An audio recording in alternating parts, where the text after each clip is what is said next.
Hey, what's up, everybody? My name is Jeremy Schumacher. I'm a licensed marriage and family therapist. I'm the Jer in Wellness with Jer. Thanks for stopping by and checking out the channel today. We're back with a show review. Today, we're going to talk about Netflix's Delicious in Dungeon. It has a different name, too. I'm not going to try and pronounce it.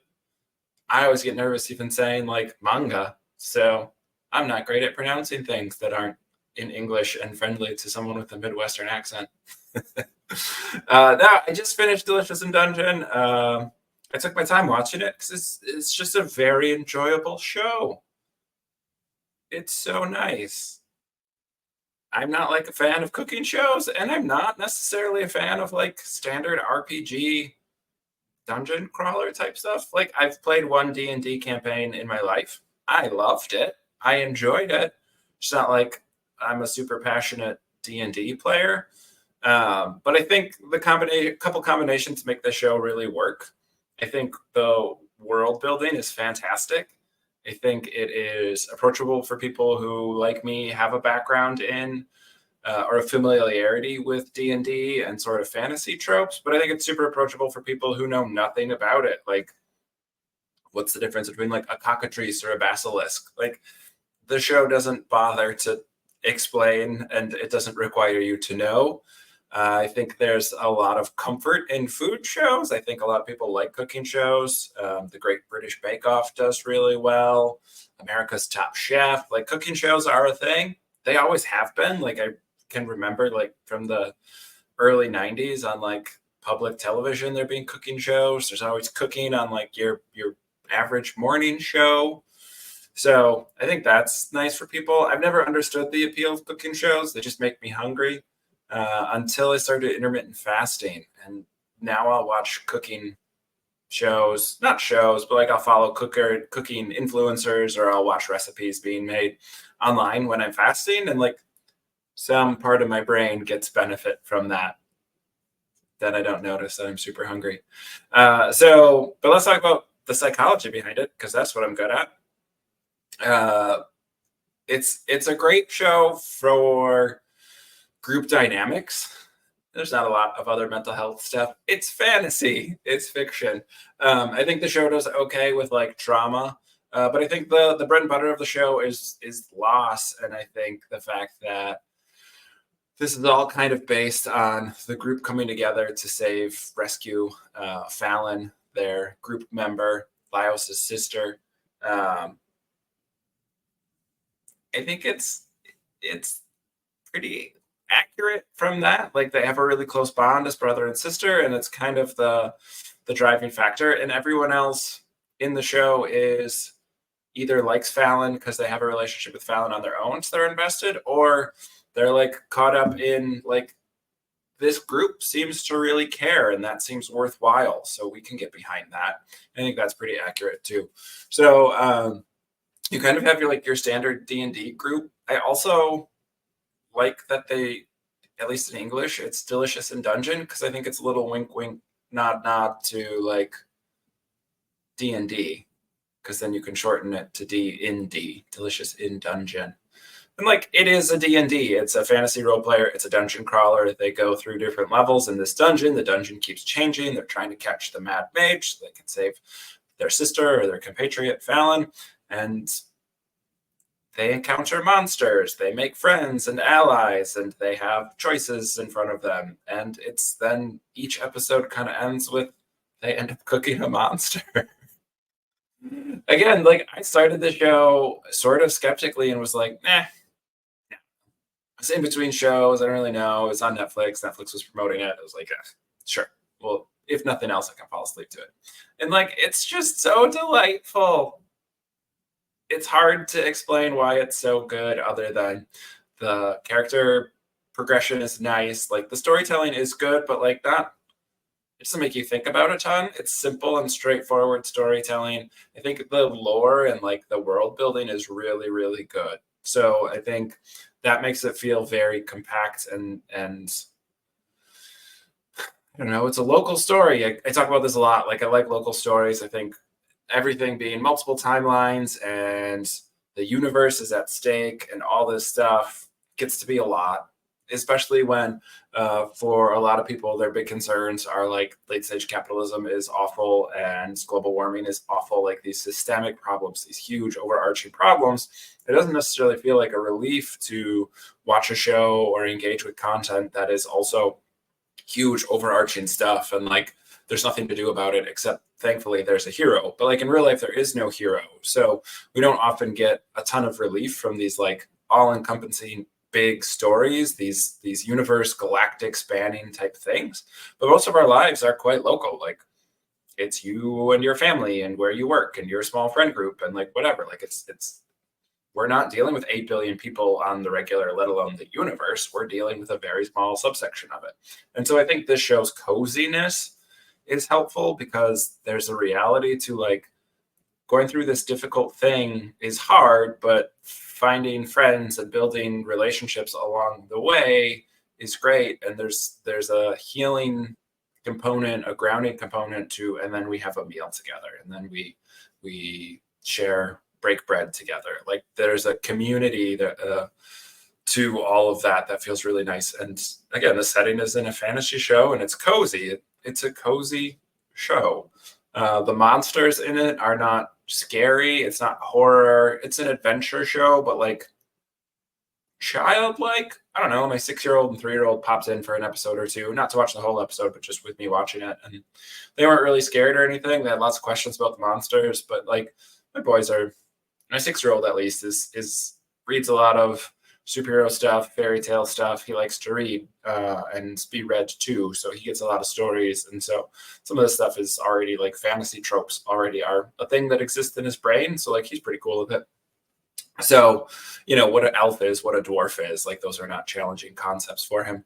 So I think it's super approachable. I think the main overarching aspect of the show is that building community helps us get through hard things and food grounds us. And both those things are proven over and over again in research. There's a lot of research that suggests that communities, and that's not necessarily geographic, that might be shared interest, that might be they're from a specific demographic, that might be a relationship, that might be geography, but it's not saying like, you know, community as like this specific neighborhood. It's community in general, like how people come together, how we work through these things is really important. And so we'll see after natural disasters, there's a lot of need for community. We'll see after things that are bigger than us. So we're stressed because we need to respond to an email from our boss. We don't inherently need community for that, but we might go out for drinks on the weekend with our coworkers where we all complain about the same boss. Community, right? A hurricane comes through and like people rebuild their lives together and shelter together and help look for somebody's lost cat together. Like all this stuff is community based. They might not have been good friends or like the most with it neighbors before that, but when their contexts change, what they come together with is community. And so we have a lot of research that shows community is important. Like church attendance, which like, if y'all know me, isn't a plus, it's not a selling point, but church attendance goes up after natural disasters. So like people's natural desire is for community, and how human beings would have evolved is community based. We don't have big fangs. We're not particularly fast. We don't have sharp claws. We can't have gotten where we have gotten without community. We're not built to fight off predators. We're built to hunt things in large number because we can communicate and make plans, and all of that helps for me getting our needs met. And so we're communal creatures like dolphins are. Dolphins can get to a pod of dolphins can get together and they swim and they build up a wave and fish get caught in it. And then the dolphins can all feast. So like by coming together, they can be dicks to fish, but like by coming together, they can make sure everyone's needs are met in a short amount of time. So like we have that community. Other mammals, you know, primates do this as well. They exist in communes, in little community groups that have working together to make sure that their needs are being met. So that's where human beings come from, and that's what our brains are wired to do, especially in times of crisis, especially in times of high stress. This rugged individualism, this grind culture that we exist in is not what our brains are wired for. I think that's why so many people have burnout. And I think that's why so many people really felt like COVID was such a jarring thing. COVID was I don't want to talk about COVID in this video. How did we get here? But like a crisis that's out of our control, something like a global epidemic, really highlights like our need for community. And then that crisis specifically was hard because it limited our access to community. But like things like Zoom and all this stuff came up about it. So humans are very adaptable and able to work through this because we need community.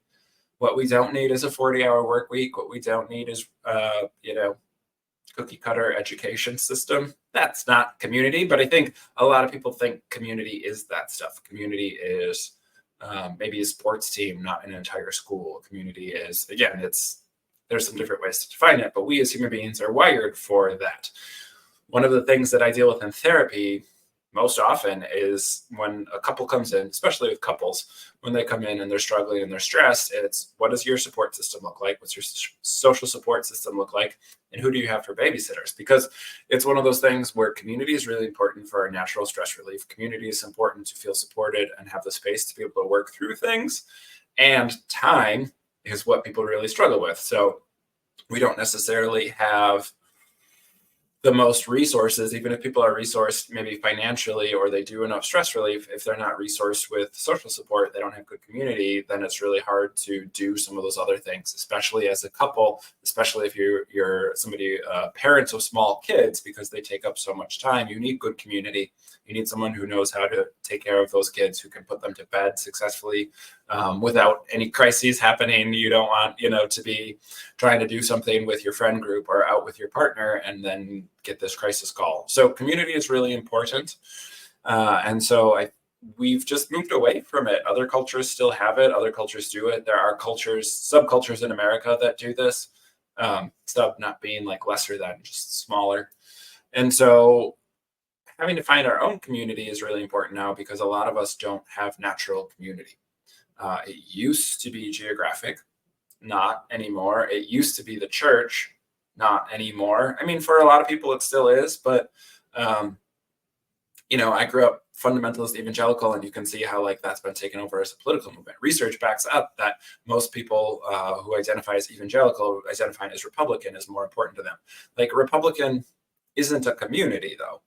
Right? Like that's a political affiliation, but unless you're engaged with your local community, that's not necessarily something that makes you feel good or brings you together. You might be a huge Taylor Swift fan, as another example. And so you go, you listen to Taylor's music, that's not necessarily community, but the people who go to the concert and share little bracelets with you and do that stuff, like that then becomes your community. So community is local in the sense that it's accessible to you locally, not necessarily that it's geographically local to you, but it's small in that it's accessible. Whereas like Swifties in mass are not inherently a community. There are online communities. The research is kind of out on that. It makes sense to me as a therapist who sees people in person, that in-person community is perhaps more beneficial than online community. I will highlight immediately my own caveat to this is that when people are limited in their access to community geographically, online community is super important and is totally healthy. Like it's not like it's worse because it's online. I think it's hard to study this because we're all online so much, but I think people who are just online and don't have that local community are missing out a bit. They don't have that in real life community. So I think the internet is vastly important in growing community, in people finding new communities, but then I think there's work in real life to have that community and feel like that community is important. But the group in Delicious in Dungeon feels communal. They're all different. We have an elf and halfling, a dwarf, a human, some other characters that come in and out of the show. So like they're all from different backgrounds. They're all joining the group for various reasons, but they come together really nicely for the shared goal and they build their community around it. They all have loss. I would say trauma in a fantasy setting, like capital T trauma, but like they all have these things that they're working through. Like we get to see Senshi, the dwarf, who's our chef for the most part. He has like legit trauma. Like, man, the series season 1 ends on an aggressive storyline. Spoilers. where he has to make sure like the reason he's been cooking and eating monsters is because he's worried he ate his fellow dwarfs at one point, and he's needing to find the taste of what he ate to make sure that he isn't a cannibal. Like that's heavy for like a kind of lighthearted D&D jaunt through a dungeon. So like the show gets, I would say, bigger and vaster as it goes on. The stories get a little deeper and darker than just kind of surfacey roll to see if you beat this goblin. There's no rolling. It's not dice based. But like Vox Machina, animated show on Prime that's very much just based on a D&D campaign. It is just a D&D campaign from what I understand of the show. Did this well too, where like they took kind of the D&D dungeon crawler mode and made it into like a good story. And that makes sense as far as what like a good D&D campaign would do. So the story gets faster. It starts small. How do we beat this monster? And then it grows into two things. Hopefully, fingers crossed, because both those are good shows, that they stay away from getting too big, too universal. But so far, so good. The other thing that I think Delicious in Dungeon does really well is kind of this food grounds us. And I'm using that word ground is doing a lot of heavy lifting in that sentence. So when I, as a therapist, talk about grounding, I'm usually talking about getting our brain and our body to start talking, because oftentimes people will kind of exist in their head and their body's doing things. They're sweating, they're clammy, they're clenching, they're tapping, whatever it is, like their body's communicating something to them, but they're just in their head about it. And so food's one of those things that helps get our brain and our body talking. We have a lot of stimuli. There's scent, there's sight, there's smells. I said sense already. There's sight. There's all these things that go with food. Food can be really appealing for a lot of our senses. When we're chewing and we're eating, there's tactile senses. So all of our senses are engaged with food. And then we also have our vagus nerve, gets stimulated, which helps our body move out of fight, flight, freeze, or fawn, that central nervous system sort of threat assessment and trauma response, and gets it into the parasympathetic, the autonomic nervous system for rest and digest. So the vagus nerve actually is all around our body. Kind of runs up and through and spreads out from our spinal column. But there's some under our tongue and our vocal cords. There's some nerve endings for the vagus nerve. And so we can get stimulated.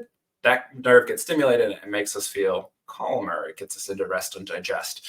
And so eating can really help ground us. It gets our nervous system grounded, but it can also be really helpful to ground us in the present moment, because we have this stimuli that kind of snaps our brain out of like worrying about what's coming next, worrying about what just happened, and it overloads our sensory input into what is going on right now. And so food throughout millennia has been really important for community building and for grounding. And so I think the show being, here's this trauma, we had to fight this monster, we all got scared and then we ran away, and like then grounding into the food. So we're safe, we're with our community, we can be in the present moment, we don't have to worry about what we're doing next. We don't have to worry about what just happened. We're just in this present moment. So grounding in the sense of like grounding in the present moment, and then grounding our system, which has been like stress. We ramp up. It's an arousal state, central nervous system, fight, flight, freeze, or fawn. And then we're trying to soothe our way back down. And food helps with that soothing process. Food helps with that grounding process. And like that, again, is validated by a ton of science. I just talked about the vagus nerve for a while. When we study different cultures and we look at things like ritual, why is food such an important part of ritual? Because it helps regulate our system for us. And so certain things in cultures for millennia, again, throughout human history and across different cultures, have things like food as being culturally relevant. When it comes to ritual, things like repetition, like mantras or prayers, repeated giving thanks or gratitude practices. We have things like repetitive noises like drumming is apparent in a lot of this stuff, because that helps regulate our system. That regulates human beings' systems in mass. Going to a football game and chanting MVP, MVP.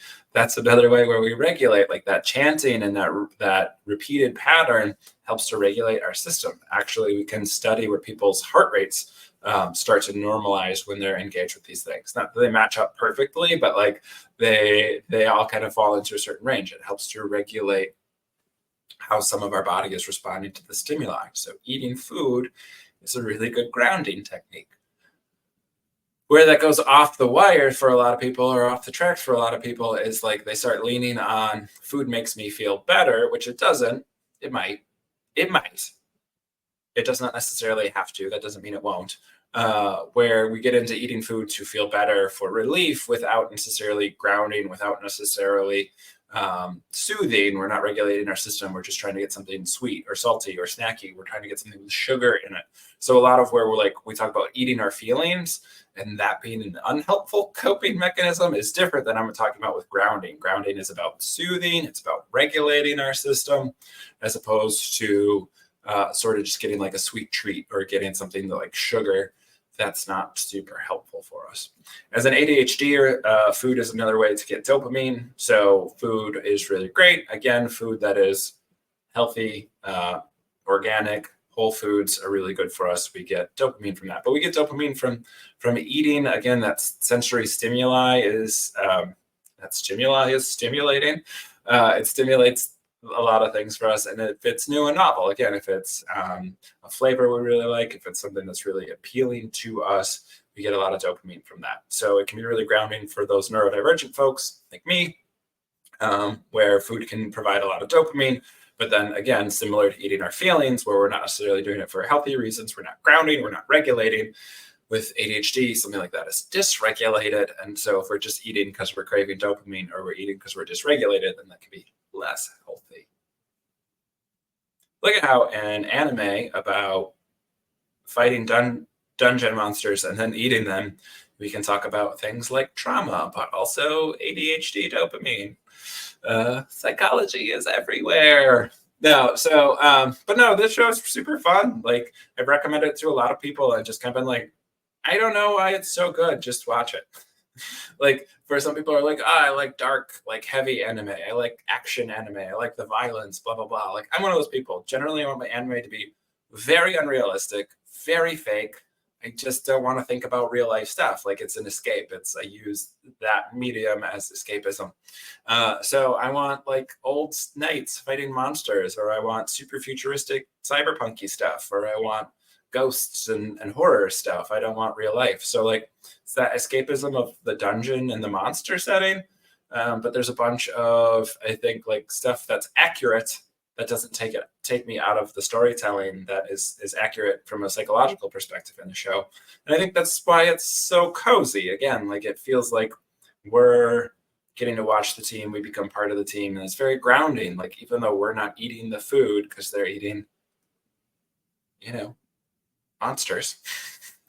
That's very communal. It speaks to a part of our brain that has evolved over time, but has stayed throughout all of human history, that like food is grounding, and that food is related to community. So yeah, I mean, strong recommends. It's just one of those shows that it's hard to explain why I'm recommending it, other than it's cozy. It feels nice. The characters are all likable. It's funny sometimes. It's never like super over the top. It's nice. It's a nice show. It's cozy. I really enjoyed it, and I kind of picked it on a whim. And then I saw a lot of people, as I got into it, I was like, oh, I kind of like this. I wonder how other people feel. And like, everybody likes it. Like, yeah, because it's cozy and it's nice. It's there's like a heartiness to it. I don't know. It's like you're in the dungeon and someone offers you a nice, hearty, warm soup after you've been cold and your feet are sore all day. Like, that's what this show is. It's getting to put your feet up after a long day and somebody offers you a hearty meal. And that's really nice. So yeah, Delicious in Dungeon. It's on Netflix. There's also a manga. I haven't read the manga, but I imagine it's very similar in feel. Most of what I saw online is that they follow it in the show, and that's probably why it's good. Stick to your source material. Cool. I'm Jeremy. I'm a licensed marriage and family therapist. You can find more information about me at wellnesswithjer.com. I have a Patreon, patreon.com/wellnesswithjer. I also host a podcast where I talk to other mental health professionals about their mental health. That's called Your Therapist Needs Therapy. We got merch for that. So like, I don't know. I'm around. I'm doing stuff. Like and subscribe. That helps other people find this content. If there's something you like, and you want to hear me talk about it, go put it in the comments. I'm very open to feedback from folks and also some different ideas. I just reviewed a Tool song because somebody requested it. So lots of stuff that I'm down to talk about. I love talking about mental health and cultural media. Pop culture stuff is just an easy access point to be able to talk about some of this psych stuff that I have in my head. So thanks for stopping by. Take care of yourself. Take care of somebody else. Peace.